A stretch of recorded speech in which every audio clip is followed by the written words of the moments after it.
A good morning to everyone. Today is a very loaded day.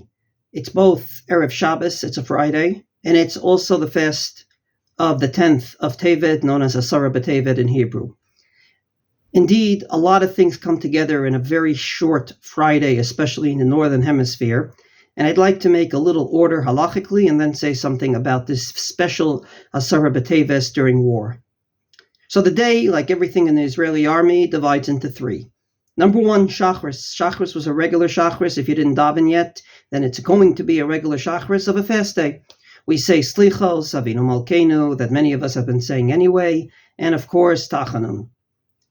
Number two, it's a Friday and it's Erev Shabbos, and there are absolutely no restrictions on any Tanis of Asara b'Teves to do anything but eat and drink. So you're allowed to take a shower, you are allowed to get ready for Shabbos. There is no restrictions on any of the Shabbos preparations that you do any Friday. I would just not exert yourself simply because we're not eating nor drinking. Number three is Mincha.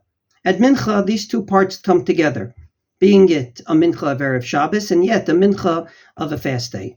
So we do read the Torah, we do say the Haftorah for a fast day on the one hand.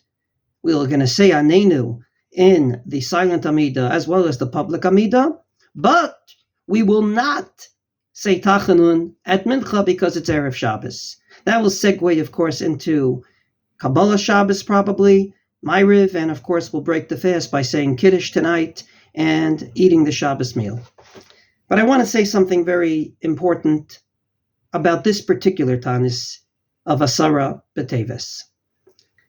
Unfortunately, way back when, this particular day is a day that nothing really happened.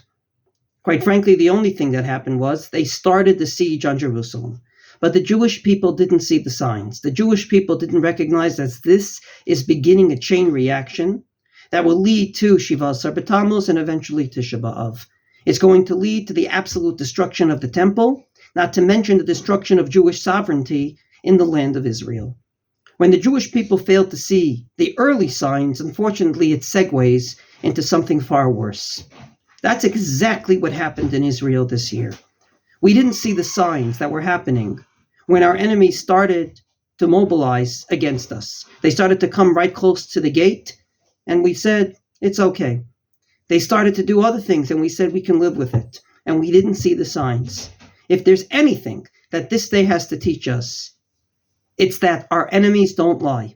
And we better see the early signs, and better safe than sorry. Be'ezrat Hashem, this day will turn into a sasam v'simcha, not to mention the fact that not only all the fast days Zechariah prophesies his will, but Be'ezrat Hashem, with God's help, this time of the year of Asara b'Teves during war will turn into a time of peace, of prosperity for Israel, and of course, the speedy return of both the soldiers home, the hostages back to where they should be, and the speedy recovery of all those wounded.